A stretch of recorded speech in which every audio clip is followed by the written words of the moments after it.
Hi, everyone. We're here today to introduce you to Kate Schwindt, who's a photographer, and I'm going to have a few questions just to get to know Kate better. So I'm going to let her take over. And my first question is, why did you decide to become a photographer? Tell us a little bit about your journey. Yes, absolutely. So it actually runs in my family. My father is a professional photographer, my uncle, and a cousin of mine. And I've literally been taking photos since I was 9 years old. I had a little Fisher Price blue and yellow camera, and you had to zoom it over to get the film to go from one side to the next. And even when people asked me when I was little what I wanted to be when I grew up, I said I wanted to be a photographer. And for a while I did that, and then I decided I was going to be an actress. So I was an actress for about 12 years. Wow, okay, The whole that's time another though, I was story. Yes, the whole time though, I was working with a photographer in New York City, and he did high-end weddings. And I just knew from that experience that if I ever did my own business, that I really didn't want to focus on weddings as much. I really liked more of a one-on-one personal connection, whether that's through portraits or branding. So I decided a long time ago not to focus on the weddings. But yeah. Yes. Yeah. Okay, that sounds good. We forgot to mention actually that you are located here in Colorado, right? Will you Yep. tell us like what areas do you serve, what part of Denver you are at, and Yeah, how far are absolutely. you going to go? So I am located, my studio is in Littleton, Colorado. And then as far as the areas that I serve, I go all the way down into Denver, go to the foothills over near Morrison, and that would be Red Rocks area for people that aren't from Colorado, and then all the way over into the Parker area of Colorado. I don't go south of Castle Rock. So it's kind of just this Douglas County, Jefferson County area. Perfect. But you do have your own studio as well. Yes, yeah. So I have my studio. That's where I'm at right now, because my clients come in to see their photos after their portraits are taken.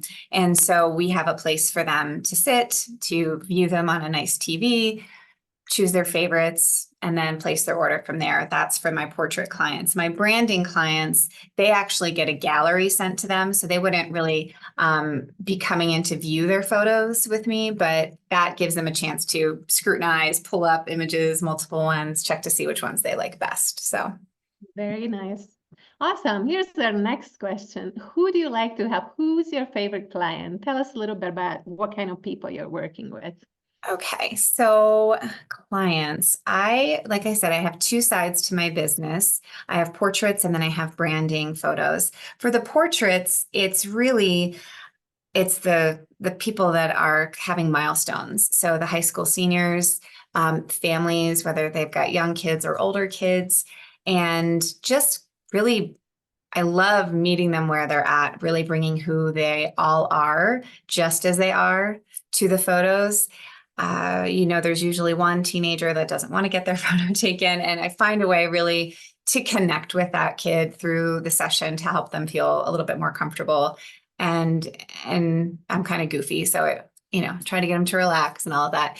And then for the branding photos, those are for businesses that just really want to have more of who they are as a person, their products, their process. So they're not using stock photos as much. And I know stock photos are great now, they're improving all the time, but it's still real estate that you're giving somebody else on your website and your social media when you could just have more photos of yourself. So I really try to help them find that value and then brainstorm to come up with the best ideas for their business, for their photos. Mhm. Very nice. Yes, I do appreciate when people bring their own, yeah, photos and find a photographer that brings out their best, look and maybe Yeah. portrays, during their work hours or how they interact with clients or what's the location there. That's always so much better than stock images. All Yes. right. You touched base on this a little bit, but this is a separate question I wanted to ask. Like, what kind of tricks do you have up in your sleeve when somebody's feeling uncomfortable, like visibly like not loose, not the way you would like to work with them? What are the things that you do to make them feel more comfortable? Yeah. Well, I think for me, first and foremost, I try to meet them where they're at emotionally. So I'm not going to be super bubbly and outgoing and kind of loud and in their face if they're a little bit more reserved of a client, but I don't want that energy to be low. So I usually find the best way is to really compliment something about them. If they've said they don't feel like they're photogenic, then I try to compliment, you're really actually more photogenic than you think, or look at you, you know how to pose and hold yourself. And, and then I do like to make them laugh a little bit because it really does make them relax. Like I said, used to be an actress. So I just kind of rely on my improv skills there and really find ways to be genuine, though, not to be, you know, blowing smoke or anything like that. Just trying to find a way to help them feel amazing in front of the camera. And I know not a lot of people. I just had one of our friends. She was like, "I'd rather stand up and talk in front of 200 people than get my photo taken." And so I was, I kept that in mind throughout the photos and really just encouraged her and found ways to build her confidence. Just being conscious about what their state of mind is. That's great. I Yeah. never thought that, being an actress is so much helpful when you become a photographer, but I I know. guess, yeah. Well, especially if you never know who I mean, I photographed a dentist office once, and it was a husband and wife team, and they had a little girl. And just to find a way to connect with her, I told her, you just sit wherever you want to sit. And I just kind of followed her around, and they were like, she looks so natural. And they were really happy with that. And so I think that's a strong suit of mine. So. And any That's interns that I have that come on session with me, they always they're amazing. My interns are fantastic. They really help people feel special and confident and are paying attention to all the small details, so that, nothing's, hair sticking up or a necklace is crooked, things like that. So very nice. Awesome. Okay. Let's move on and let's answer this question. What's the biggest problem you help solve your clients? Like what is their pain point? Why are they coming to see you? What's your solution to their problem, I guess? biggest pain point. It's actually what to wear. I know it sounds really secondary because it's really focusing on them and their face and who they are, but people feel more confident and more comfortable if they feel good in what they're wearing. And I recently started working with a stylist, and we did a branding session, and she came along and took an outfit from being kind of blah to being elevated. And that client just felt so much better about her photos. And so what I've done is I work throughout the year building content for a style guide for any session that I have. And that includes those branding photos, it includes portraits, and it's geared specifically to the session. So for my branding photos, we're in the process of redoing that style guide. And it's a guide because I don't want to tell them what to wear, because I don't know them. I don't know their business inside and out. I want them to have a foundation. So we give them suggestions on different colors that are good for the different skin tones, trying to maybe match your eyes a little bit with something that you wear. But we also know that sometimes branding colors, as you know very well, brand colors really help the clients and future clients identify that business. So bringing elements of those colors into what they're wearing is really important. In the style guide too, I go over what it means to wear something that you have layers going on, or so it adds some depth and dimension to the photos, and it doesn't photograph really flat. Then also, accessories, not so much for branding people as much as portraits, but people forget that accessories can really bring more of their personality to the photos. So that's a whole section on the style guide, especially for the senior portraits and for the families, to not forget, to throw on a necklace over top of something, to put on a scarf, to wear a jacket, to wear your favorite cowboy boots, and for the branding folks, that could mean, we want them to wear maybe something that has their logo on it, so that, bringing more of their business to the session. And sometimes they just don't even know where to start. Sometimes they're like, oh, I can't wear I can't wear my logo shirt because it's not whatever. I'm like, no, we could do two different looks, right? We can have two different outfits, and you can do one maybe that's a little bit more casual or more polished or more, if I'm doing a team of people, maybe everybody has a nice, crisp, clean look, and then everybody can put on a logoed shirt, because that's how the clients are going to see them, is with their logo on the shirt. So it's really important. All of these things I take into consideration when building those style guides, and I actually get a lot of feedback. Like, thank goodness, I didn't have to think of this myself. Thanks for all these ideas. I'm sure. Yeah, people must appreciate, all the additional help, and, Q&A is helpful. All right. So what does a pre-planning for a photo session look like? What's your process? Tell us a little bit more in detail. Sure. So there's two, for me, those are two separate things. So there's pre-planning and there's a process for my photography studio. And I'm going to tackle that question first, because it's important. I love to let people know what my process is, because not all photographers have their business model set up the same. And so I like to let people know that they'll have a session with me. And for the portraits, that's a sitting fee, and that covers that session. And then about 5 days later, they will get a chance to see their photos at our studio.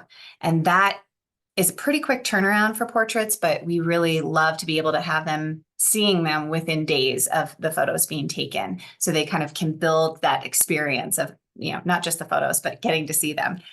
Then from seeing those photos, they will have a chance to choose their favorites and place their order. So their order is separate from the sitting fee. And then about 4 to 6 weeks later, they will actually get their order from us, even if it's just digitals.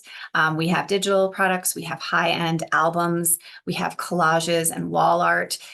And all of those things take time, because we have these high-end labs that we send them through, and all the editing and things like that.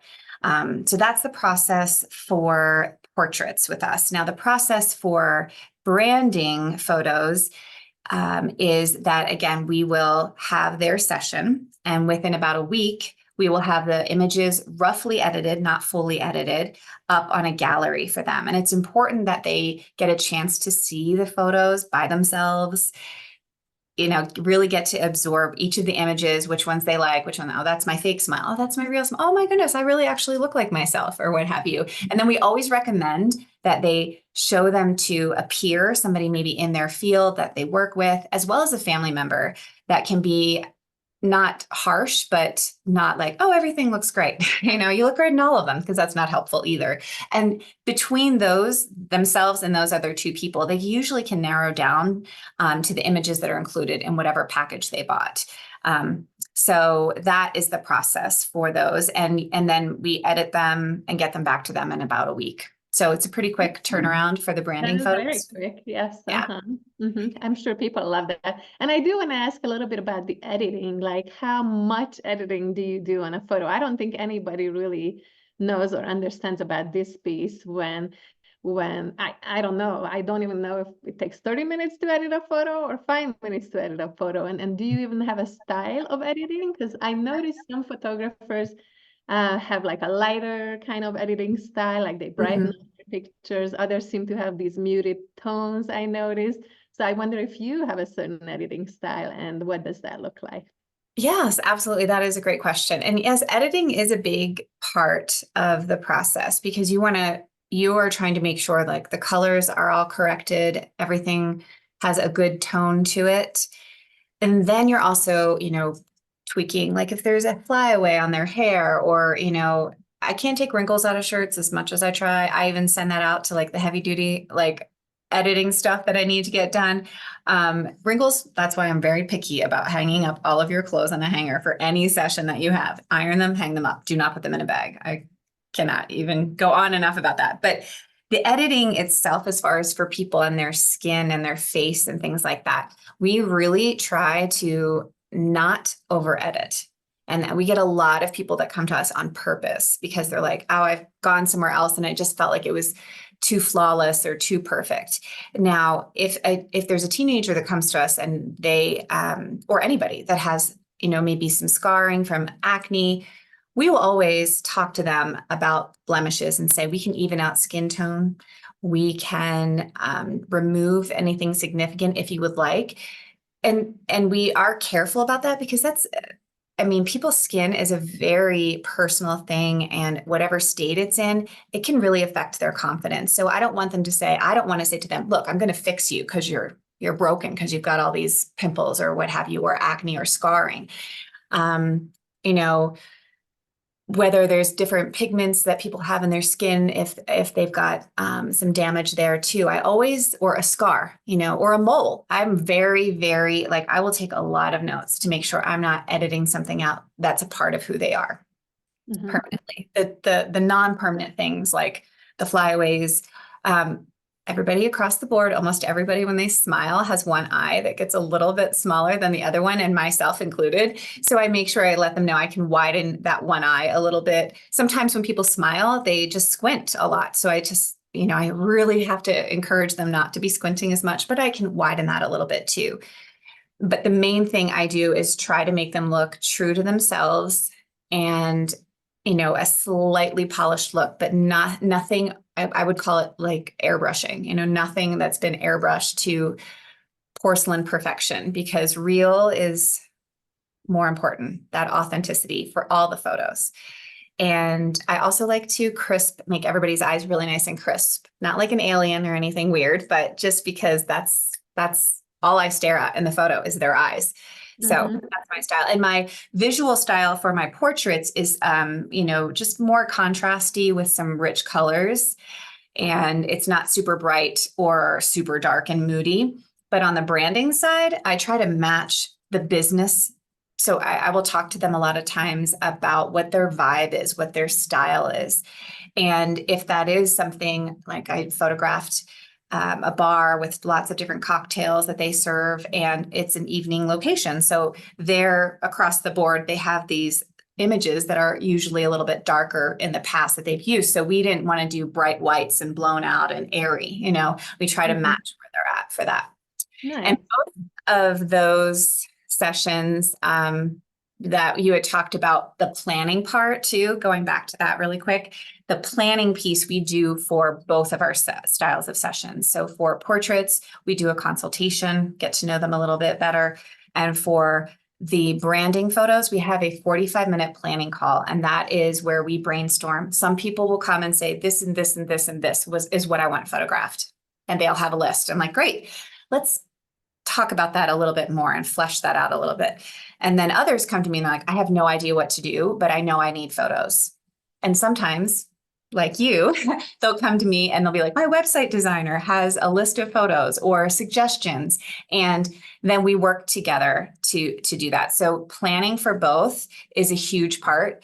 That's why my business is not called what's called a shoot and burn, where I meet you, I take your photos, you're done. And then I just give you all your images, because that is not, for me, that's not full service. And that's what my business is all about. So that was a lot. I like it. Sounds like we're gonna, I get all conscious about, my eyes, like, are they popping enough? If not, then Kate's gonna take care of it. So that's Yeah. and well, iron your shirts, people, right? Iron them. Oh my God. Well, right now, like, I have a shirt and it has, like, it falls down here, and on the way here, I was like, is it wrinkled? Because that would be the pot calling the kettle black if I'm doing this with a wrinkled shirt. But yeah, the wrinkles are not my friend. Yeah. But I like how the branding piece has a little more flexibility in the editing style. Because Yes. Some companies are more edgy and youthful, others are more like, conservative, and maybe the editing style could match that. That's awesome. So yeah. I am ready to open it up to Q&A, because we do have an audience. So I wonder if Caroline maybe has some great questions for you, or something that she wants to learn more about. So here we go. I would love to. So actually I hopped on and I asked my son, who is part of our dynamic duo, to be on, and he apologizes. He keeps getting kicked off. Oh, I'm so sorry. I think he was feeling like he was like interrupting us every time. I said, no, come back, whatever. But so of course I would be very interested in the branding portion of it. We're one of those people that love to get our pictures taken. We'll get our pictures taken as often as we can. We're taking selfies all the time. So we're not that. Perfect. That side. I would want to know, like, how easy is it for you to capture really what our brand is? Like, I mean, if we were going to do this 45-minute session and we're going to talk about, what our core values are, what we're really looking at. I think it's more about presenting to our clients, right? Or to our prospective clients who we really are. What questions, I guess, would you have for us? What ideas would you have for us if we were going to do something like this? Yeah. And could we do it together, kind of thing? Yes. Yeah. Okay. So I actually have a list of questions that I check off as we're chatting, and then I always throw in some more. But one of those questions that I find key to be able to really pull out what the best photos for you would be is, what is your ideal client and who are your clients? Because then we're looking to try to show them what your business is about. There's some clients that I've met with that say, well, my ideal client, I really like to work with, like for Pilates or something. I really love to work with those teenagers and da, da, da, da, da. But most of my clients are, from 50 to 80 years old. And so I said, okay, so for me, you need to be incredibly engaging and warm and trustworthy in your photos, versus if she said, oh, all of my kids, all of my clients are these teenagers and whatever, then for that, we're going to need to be really upbeat, have lots of lifestyle images that communicate that kind of message through photos. And it's also actually why we've started to add a videographer that comes to our sessions if you want. For our brand 1 and brand 2 session, you pay for them, but brand 3 and brand 4, it's included. And it's actually not that much, because video is the truest way to show your personality. And so that's why we started incorporating video into our sessions. And we just call them behind the scenes photos. And that's where it's great to post on your website and post on LinkedIn and post on social media these behind the scene clips, because then they'll really get a chance to see you in action, your personality, your son's personality, and things like that. But gearing it towards who are your clients. And then the other side is exactly like you said, what is our brand all about? And that's where I just try to listen and hear. I have a whole tracking. When I talk to clients, they have their own page, and I just take notes like crazy on it, because I look back on that before your session and say, okay, so for photographing lawyers, we're not going to be sitting there hemming and hawing and, being all cheesy. It's, but then it's a challenge to be too serious, and then you look like you're mad. And we don't want that either. And just knowing you like I do, it would be like, yes, we want those smiles. We want that. There's a professionalism there without a doubt, but there's this just burst of life that comes from you and your son. So you're welcome. And I know that because of chatting with you, but I also know that from when you did your presentation at our networking group. And I was just like, oh, look at those photos. They just love to take pictures. And I love that. So I'm assuming all of your prices and everything are, or at least your packages are listed on your website. Okay. Yes. So my website is the best place to go for anybody to get more information. We have the contact page is where if you still have questions, or if you're like, hey, I want to book you, to go to the contact page. But there is a brand marketing page on our website, and that breaks down what brand marketing photos are about. People will just usually call them branding photos. But we like to include the marketing, because that's what we're doing for you by taking these, is marketing your business through you, your face, your people, your process and products. And so it breaks down the need for and explains why, our biggest example of why you don't want to use stock photos is on there. And it's when an established business uses a stock photo and then their direct competitor used the same stock photo. And that's just, oof, and then it gets down to samples, and we even have palettes of color. And that, we did a hairdresser. She was light and whimsical and peaches and pinks and things. And then we went to another restaurant that we had photographed. That was a Mexican restaurant that was very warm and a little bit kind of more family oriented. The husband and wife are the team. And so we showed you those two examples. We are also going to be updating it to show more of our team. So if we are doing a nail salon and not featuring so much their individual nail techs, but just the owners and things like that. And for them, since they're a creative kind of business, we would want their headshots to be more like lifestyle headshots. So it's not everybody's uniform and exactly the same. So they're in the same area, but, you know, and the same background, but different poses and usually, you know, a lot looser. But we've also done, you know, we went in and there was a lab of technicians that needed the exact same, everything was exactly the same. And we can do that too, because we understand some businesses really need that uniformity and it's important to them. So that's less about individuality and more about the team. But all that is on the website. Yeah. So besides your website, is there any other good ways to get in touch with you? I assume you have probably Facebook, Instagram. So I have Facebook and Instagram, and all of those will direct you to our website as well. But it's great because Facebook and Instagram, obviously, like all social media, will show you a little bit more of the day-to-day and the newer things. I know you'd be very proud of me that I keep my website updated with photos. So, and even, you know, talking about my own branding photos, I had just done those 6 months ago and then I changed my hair color. And so now I need new branding photos. So I'm trying to keep everything on my website updated. And also that's helps our clients feel like they're seeing the most recent work, and social media does that really great too. So. All right. Thank you, Kate, for all this amazing information. And now you guys know how to get a hold of Kate. Would you like just mention the exact URL to your website? Absolutely. So it's KateSchwindtPhoto.com is our website. And Schwindt is spelled SCHWINDT. And then again, on our website, there's the contact us page. And that's where there's, for all the different sessions that we have, there's a different button for you to press, fill out just a little bit of information, not too much. We're not going to make you write a novel, and then we'll be in touch. Awesome. Well, thank you for everybody's time, and see you guys at the next webinar, I guess. All right. Sounds good. Bye, everybody.